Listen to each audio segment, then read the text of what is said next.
Hi అండి, నమస్తే. Welcome back to Indian food lovers. ఈరోజు మన వీడియోలో street food style bread omelette రెసిపీని చూపించబోతున్నాను. ఇప్పుడు నేను చెప్పబోయే బ్రెడ్ ఆమ్లెట్ రెసిపీ అనేది సింపుల్గా, సాఫ్ట్గా ఉంటుంది.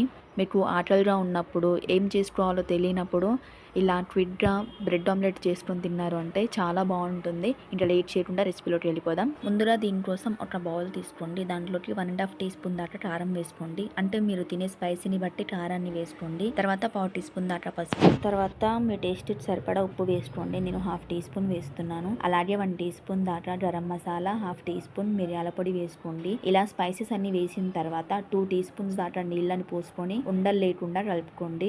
మీరు వాటర్ పోసుకొని కలుపుకున్నారు అంటే స్పైసెస్ అన్ని కలుస్తాయి. లేదు అంటే మనం గుడ్డు వేసుకున్న తర్వాత స్పైసెస్ అన్ని ముద్దలు కట్టేసి గుడ్డులో కలవవు. ఇలా వాటర్ పోసుకొని అయినా కలుపుకోవచ్చు. లేదు అంటే ఉల్లిపాయ టమాటాలు వేసిన తర్వాత అయినా సరే స్పైసెస్ కలిపారు అంటే కలుస్తాయి.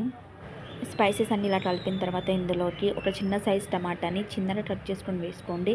అలాగే ఒక మీడియం సైజ్ ఉల్లిపాయని కూడా ఇలా చిన్నగా కట్ చేసుకొని వేసుకోండి.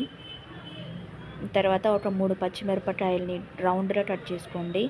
ఇలా అన్నీ వేసిన తర్వాత మళ్ళీ ఒకసారి కలుపుకోండి, స్పైసెస్లో బాగా కలిసేలాగా. ఇలా కలిపిన తర్వాత ఇందులోకి 6 గుడ్లని కొట్టుకొని వేసుకోండి. ఇక్కడ నేను 6 గుడ్లతోటి చేస్తున్నాను, అంటే 6 గుడ్లకి 4 బ్రెడ్ స్లైసెస్ తోటి అన్నమాట. 6 గుడ్లని వేసిన తర్వాత ఒకసారి అయితే బాగా కలుపుకోండి. తర్వాత ఇందులోకి కొద్దిగా కొత్తిమీరని కట్ చేసుకొని వేసుకోండి. కొత్తిమీర వేసిన తర్వాత ఒక 5 నిమిషాల పాటు బీట్ చేసుకోండి, బాగా నురుగు వచ్చేదాకా.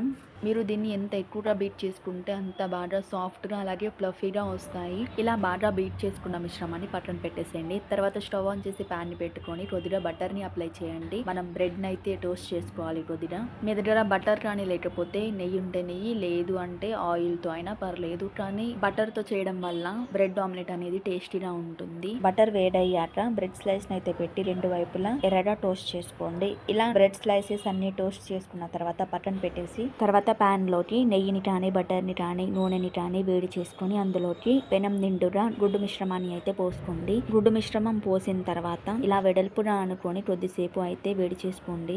తర్వాత ముందుగా మనం టోస్ట్ చేసుకొని పెట్టుకున్న బ్రెడ్ స్లైస్ ని ఒక వైపుకి పెట్టేసి అది రెండో వైపు కూడా తిప్పి పెట్టేసి కొద్దిసేపు అయితే వేడి చేసుకోండి. కొద్దిసేపటి తర్వాత ఆమ్లెట్ ని 4 వైపులా ఇలా మధ్యలోకి ఫోల్డ్ అయితే చేసుకోండి.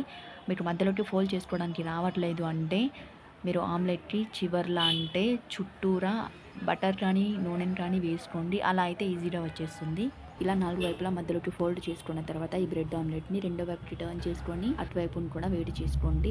రెండో వైపు కూడా బ్రెడ్ ఆమ్లెట్ వేడి చేసుకున్న తర్వాత బ్రెడ్ ఆమ్లెట్ తీసి ప్లేట్లో పెట్టుకోండి. ఇలానే మిగిలిన బ్రెడ్ స్లైసెస్ తో కూడా చేసుకొని పక్కన పెట్టేయండి. అంతే అండి, బ్రెడ్ ఆమ్లెట్ అనేది రెడీ అయిపోయింది. ఈ బ్రెడ్ ఆమ్లెట్ ని వేడి వేడిగా సాస్ తో కానీ లేదంటే మయోనీస్ తో కానీ తిన్నాము అంటే చాలా టేస్టీగా ఉంటుంది. ఈ బ్రెడ్ ఆమ్లెట్ రెసిపీ చాలా ఈజీగా ఉంది కదా, మీరు తప్పకుండా ట్రై చేసి టేస్ట్ ఎలా వచ్చింది అనేది నాతో షేర్ చేసుకోండి. అలాగే ఈ వీడియో కానీ మీకు నచ్చితే లైక్ చేసి సబ్స్క్రైబ్ చేసుకోండి. అలాగే మీ ఫ్రెండ్స్ కి ఫ్యామిలీ మెంబర్స్ కి కూడా తప్పకుండా షేర్ చేయండి. ఒకసారి మన ఛానల్ ని విజిట్ చేయండి. మన ఛానల్లో ఇలాంటి ఫుడ్ రెసిపీస్ చాలా ఉన్నాయి. Thank you for watching.